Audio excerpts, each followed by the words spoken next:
Un des éléments qui m'intéressait chez Michael Haneke, c'est qu'il se posait, qu'il se pose la question de l'écriture cinématographique et d'une autre approche de cette écriture, d'une autre façon de raconter des histoires. Donc, qu'il se pose la question du cinéma moderne par rapport à ce qu'on pourrait appeler le cinéma classique ou l'histoire traditionnelle, ou les formes, disons, habituelles du récit.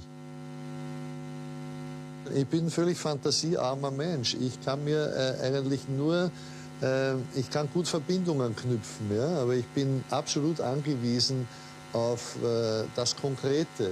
Wenn man nicht wirklich am Konkreten sich orientiert und versucht, genau zu sein, genau in der Wiedergabe dieses Konkreten, wird es sehr schnell verblasen und irgendwie so zwischen den Wolken unverbindlich und trifft auch niemand.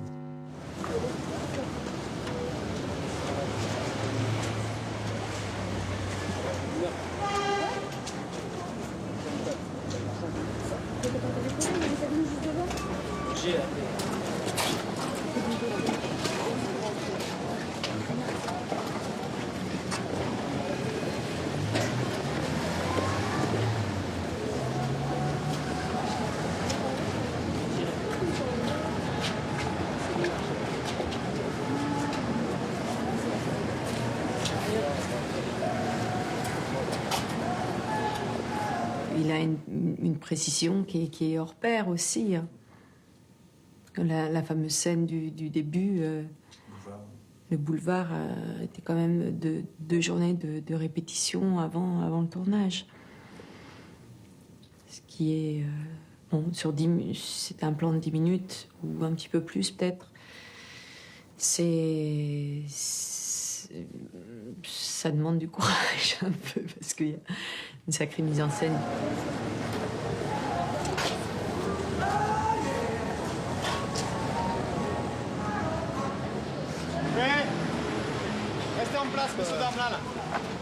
Un jeune avec des yeux un peu ondulés là-bas, il est où? Qui ne joue pas du tout la situation, qui est très proche à la caméra. Quand Amadou lui prend et lui tire... mais je veux les... Ah, là-bas, celui-ci. C'est trop dangereux. Vous jouez pas avec la situation. Vous allez comme ça, comme c'était rien, quand on se bagarre à côté de vous. Alors, où on prend un autre, parce que c'est trop risqué. Hein? Im Allgemeinen ziehe ich, und ich glaube, der Großteil meiner Kollegen, die Entstehung im Buch, also das Schreiben des Buches und auch die Postproduktion, dem Dreh weit vor, weil es halt in Ruhe passiert, weil man in der Lage ist, wirklich überlegt und konsequent seine Dinge zu entwickeln und nicht wie beim Dreh den ganzen Fairnissen ausgeliefert ist, denn auch den Unvorhersehbarkeiten von Dingen ausgeliefert ist, die der Sache schaden. Allez, vite, vite.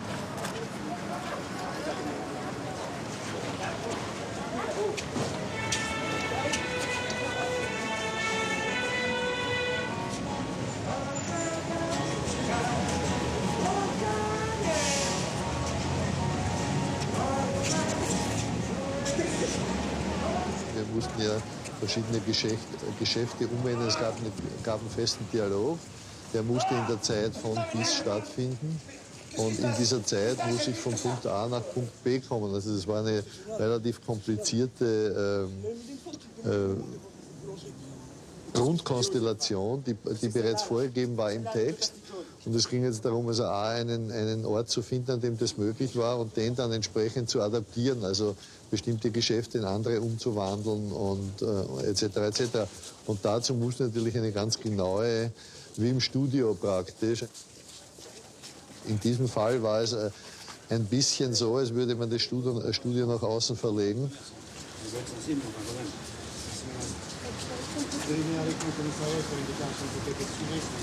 Ich hatte die Szene eben vorher gestoppt und wusste, wie lang sie ungefähr war und bin dann also eben auch auf den Boulevard Saint-Germain gegangen und habe dort also gestoppt, wie viele Leute innerhalb dieser Zeit in etwa durchlaufen. Und daraus hat sich dann also die Anzahl der Statisten ergeben.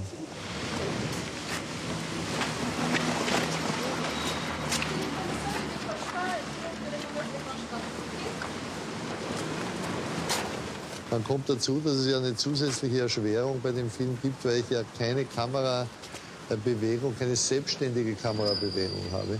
Ich ja immer nur die Hauptfiguren begleite mit der Kamera. Das heißt, immer nur in Parallelbewegungen bestimmten Hauptfiguren folge, was auch dazu führt, dass ich also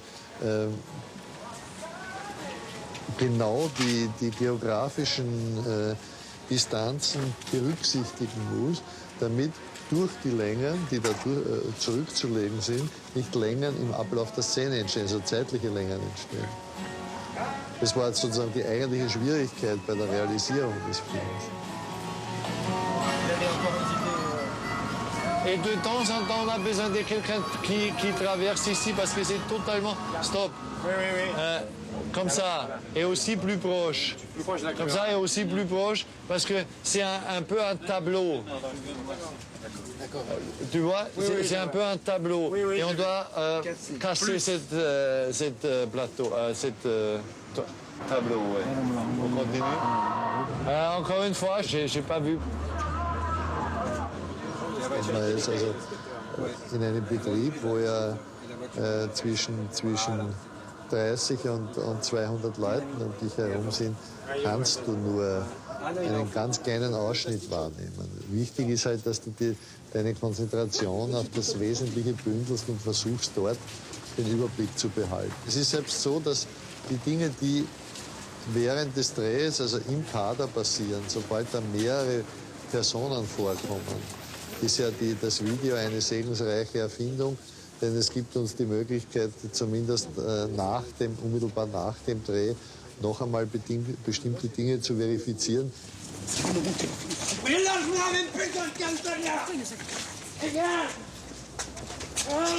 Lâchez-le, nom de Dieu! Arrête! Quel est le problème? Vous a-t-il fait, ce garçon? Ça fait déjà un moment qu'ils sont en train de se battre. Mais je ne peux pas vous l'expliquer, monsieur. Parce que j'allais vous conseiller. Für die Schauspieler sind lange Szenen, durchgedrehte Szenen natürlich immer angenehmer, weil sich die Gefühle natürlich entwickeln können und nicht wie beim Film halt immer nur in kleinen Stückchen hergestellt werden müssen. Das ist ein gewaltiger Vorteil für Schauspieler.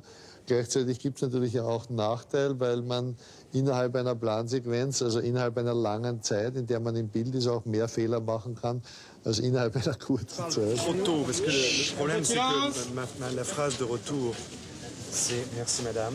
Ouais. Et elle dit. Je vous en prie, est-ce qu'on peut... Et là, Ouais. Non, j'ai déjà dit, on doit, parce que j'ai vu maintenant, si c'est trop, maintenant c'était un tout petit peu trop tôt, avant c'était trop tard. Moi, j'ai plaisir à faire des plans séquences parce que il y a le temps. Et on n'est pas découpé comme des rondelles de saucisson. Ce qui fait qu'on a quand même on pourrait dire presque le luxe de pouvoir s'exprimer dans le temps, tout en sachant que Michael est quand même très précis sur le rythme.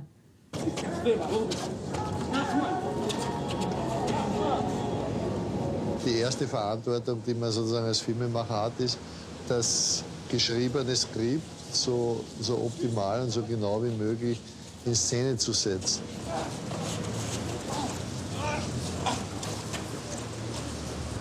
Ah merde! Ah merde! C'est quoi? Vous n'avez pas de glaçons? Si, il en a des glaçons. Vous avez des glaçons? Tu as frappé comment? Super. Ich sais pas, ouais. Non, mais c'est clair. Ouais. Und ohne dabei eben den Mitarbeitern irgendwie Schaden zuzufügen, das ist klar. Aber wenn das mal eine Situation ist, die vielleicht ein bisschen unangenehm ist für den einen oder anderen, dann finde ich das normal. Weil die Wahrheit ist immer schwierig zu erkaufen. Tout de même, maintenant, tu ne dois pas avoir peur maintenant. Parce que si tu as peur de frapper, tu frappes mauvaise. Hein? Tu dois prendre ton temps, hein? Pédagogiquement, bouffe. Hein? Tu vois? Parce que maintenant, j'ai peur que toi, tu as peur. Hein? Et en ce cas, ça devient compliqué. Tu dois vraiment... Hein? Garde ton... Ah, oui, c'était OK. Non, mais maintenant, tu ne dois pas... Non, non, bien Hein? sûr. OK, on reprend. Hein? Hey! Good.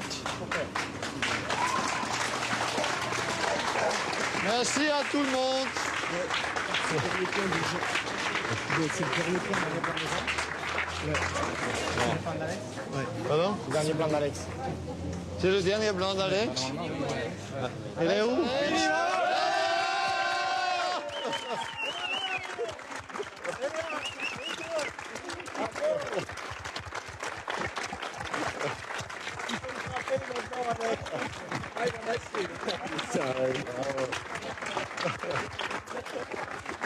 Merci beaucoup à tous, bonne journée, merci beaucoup à tous.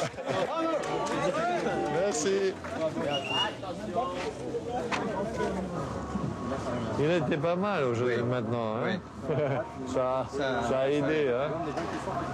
C'est fort. Mais c'est un lâche rien, Mickaël.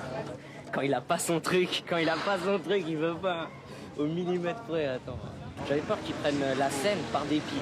Tu sais, et qu'ils se disent, ah ouais, il s'est pris une claque, bon, on va la faire, si elle est bonne, c'est pas grave. J'avais peur qu'ils prennent ça par dépit. Et puis finalement, non, parce qu'il l'a refait. Au début, j'étais énervé, mais je me suis dit, yes, vraiment, tu peux avoir le truc. Voilà, il a l'œil. Il a l'œil. Non, elle se plante, mais c'est... Die Musik folgt zu früh. Hein? Ça, c'est bien. Oui, ils ont bien réagi aussi. Faut pas que tu penses par rapport à la caméra, tu sais, quand tu marches, ah, elle est là et ça et tout. Faut pas avoir peur. Tu joues comme si t'étais dans la rue, c'est hyper.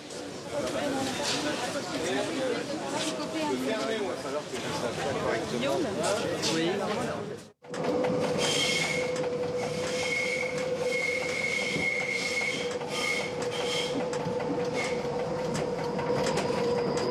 Ein ganz entscheidender Punkt des Films scheint mir ja also eben die Fragwürdigkeit dessen zu sein, was wir als Filmrealität vorgeben. Ich denke, dass das in einer Zeit, in der die visuelle Manipulation ja inzwischen universell geworden ist, eigentlich eine Frage der Verantwortlichkeit des Filmemachers ist, dieses Thema immer wieder zu reflektieren.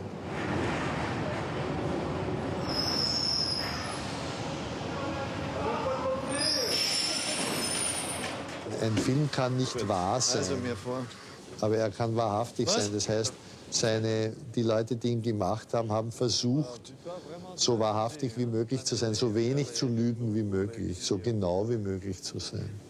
Das ist das Ziel jedes Filmemachers oder jedes Autors, der sich vornimmt, in seinem Metier ernsthaft zu arbeiten.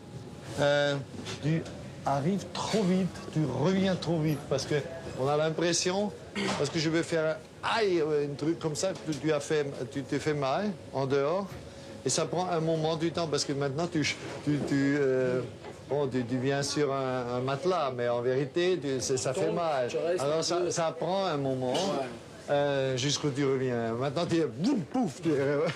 Ouais. Prends un tout petit peu du temps. Hein. Écarte ton charme, c'est bien. Hein. Ouais. Ouais. Charme, so ist gut. Ja. OK. Tout l'autre était bien. Hein. Tu dois garder aussi, de regarder la femme, c'était très bien. OK. On reprend. Hein. Tourne.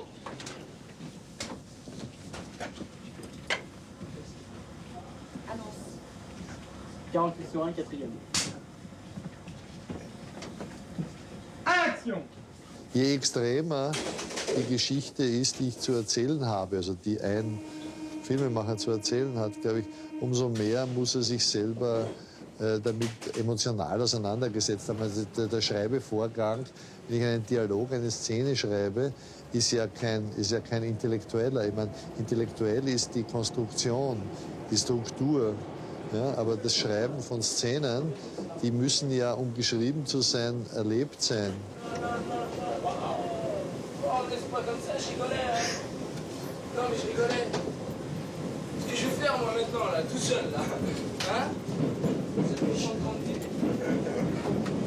Son regard est intérieur, c'est surtout ça.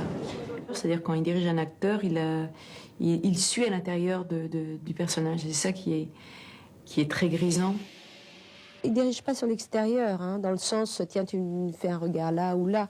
Absolument pas. C'est que l'intention intérieure soit juste. Et c'est là où il a raison. C'est à la base même de là où ça se crée en soi qu'il faut aller. Les metteurs en scène ont toujours tendance à diriger l'extérieur au lieu d'aller dans le fondement même de l'acteur, de ce qui se passe, la pensée qui dirige, ou la sensation qui dirige notre corps, qui dirige nos mots, qui dirige nos expressions.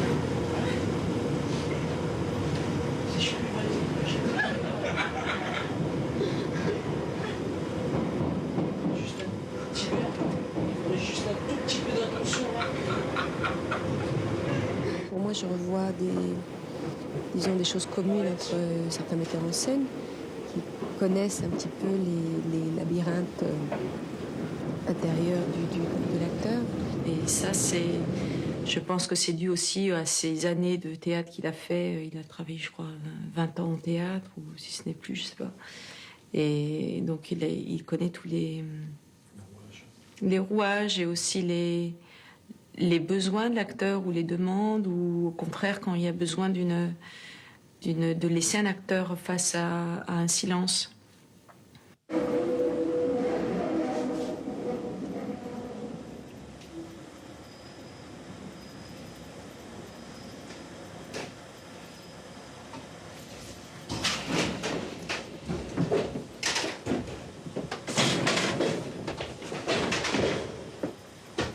T'es con ou quoi là, hein?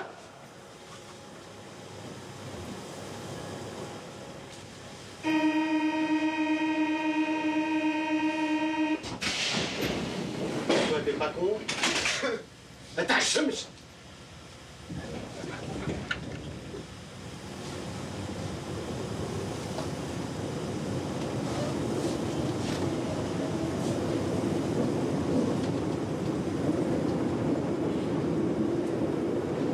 Ich glaube, dass man am Theater wesentlich mehr lernt oder besser lernt, mit Schauspielern umzugehen oder Schauspieler dorthin zu bringen.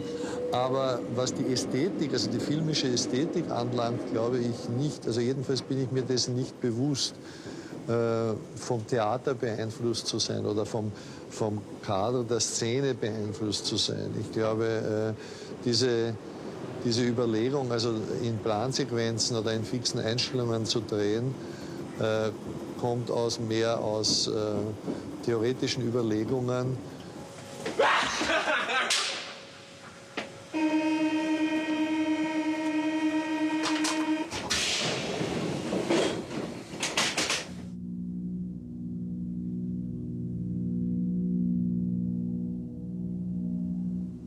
Meine ganzen Filme sind Reaktionen auf die gegenwärtige Medienindustrie.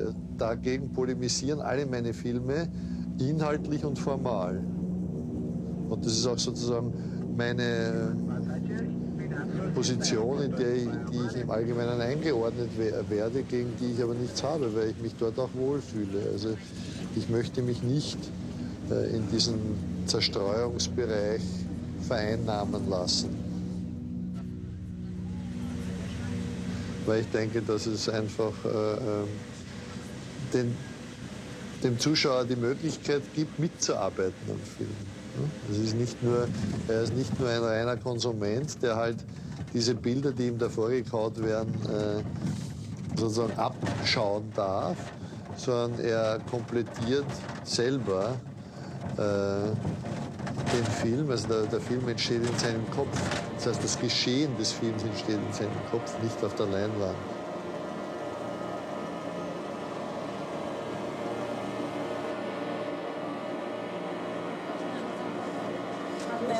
Je m'en fous, je sais pas. Vous devez le dire, moi je connais aucun de ces lieux.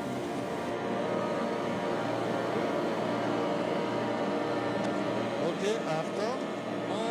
Aktion.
Film ist immer Manipulation, das ist eine Banalität, das weiß jeder. Jede Kameraposition ist bereits eine Manipulation. Aber man kann sozusagen mit durchgedrehten Einstellungen oder mit der Zurücknahme der Montage zumindest den Faktor Zeit, die Manipulation des Faktors Zeit ausschalten. Das heißt, in einer Plansequenz oder in einer fixen Einstellung ist die Zeit im Film die Realzeit. In einer montierten Einstellung ist die Zeit manipuliert, ist sie verkürzt, verlängert. Und das ist wohl mit ein Grund für meine Vorliebe für durchgedrehte Einstellungen. Sie ist, wenn du so willst, eine Verbeugung vor dem Zuschauer.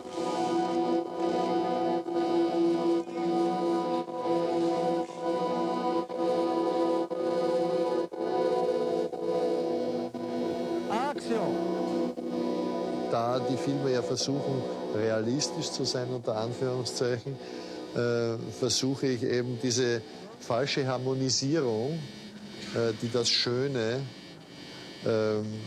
also das Schöne in diesem traditionellen Sinn, nämlich Bilder schön zu gestalten, darstellt. Also ich finde, die wahre Schönheit ist die Genauigkeit. Nicht? Also wichtig sind genaue Bilder, keine schönen Bilder. Schöne Bilder gehören in eine Ausstellung aufgehängt, aber nicht in einen realistischen Film.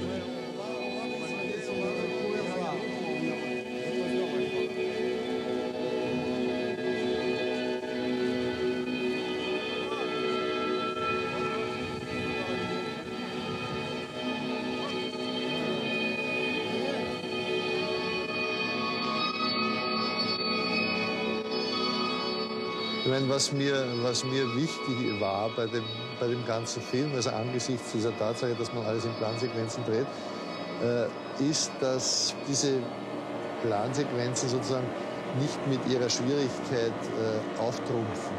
Also es gibt ja so in der Filmgeschichte so berühmte Plansequenzen, die auch zeigen, wie toll sie, also wie schwierig es war, sie zu machen und wie toll sie sind. Und ich wollte eigentlich Plansequenzen machen, die bescheiden sind, die sich sozusagen als solche gar nicht wirklich aufdrängen. Also dass der Zuschauer, ein naiver Zuschauer, der jetzt nun nicht aus der Filmbranche ist und das erkennt, dass das Plansequenzen sind, eigentlich überhaupt nicht merkt, dass es Plansequenzen sind.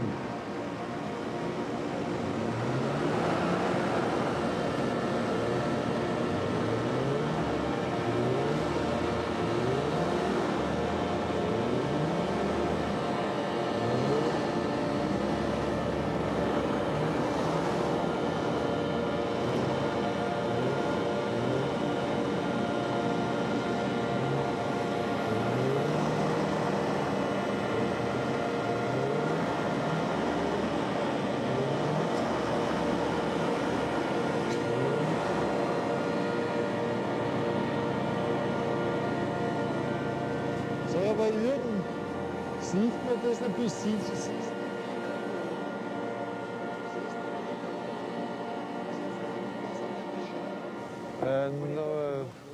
Devrait regarder, c'est assez large, c'est le plan, c'est jusqu'à la moitié de cet wagon.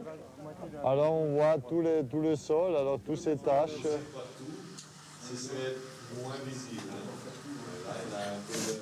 Wenn man in einem Medium arbeitet, sei es jetzt in Bücher schreibt oder Lyrik schreibt oder Bilder macht oder Filme macht, glaube ich, hat man auch das Bedürfnis,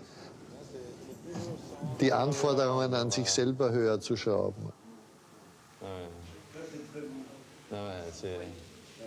Non, c'est trop, c'est trop. Ça, c'est... Mais c'est un équilibre délicat. Hein? Si c'est trop, on voit rien. Si c'est trop peu, on... Mich hat immer sehr der formale Aspekt eines Films interessiert. Also ich kann nicht trennen zwischen dem formalen und inhaltlichen Aspekt. Also für mich ist ein Film oder irgendein Kunstwerk nur dann gelungen, wenn es wirklich eine Identität zwischen Inhalt und Form herstellen kann. Also das ist für mich das eigentliche Kriterium oder eines der entscheidenden Kriterien, um von einer Kunstform überhaupt sprechen zu können.